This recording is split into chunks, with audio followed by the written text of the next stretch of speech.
Hey guys, and welcome back to the Tutorial Millennial channel. In this video I'll be showing you guys how you can sort of convert emails to people chips in Google Sheets. So I've randomly just created these emails, so some of them might not show up, but I'm just going to select all by pressing shift on my keyboard and then press on a cell and then pressing shift again in the last cell, press insert, and then you're just going to press convert to people chip. And as you can see, some of the cells contain invalid emails, and I'm just going to press dismiss.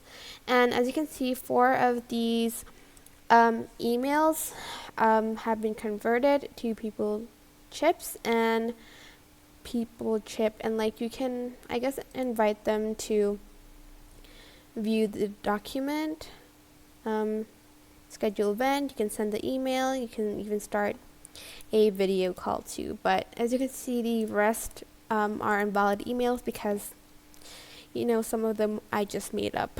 But that's basically it. I hope this tutorial is helpful for you guys. Don't forget to like, comment, share, and also subscribe to this channel if you haven't done that. If you have any questions, just leave it in the comment section down below and I will try my best to answer them all. Thank you so much for watching. Bye!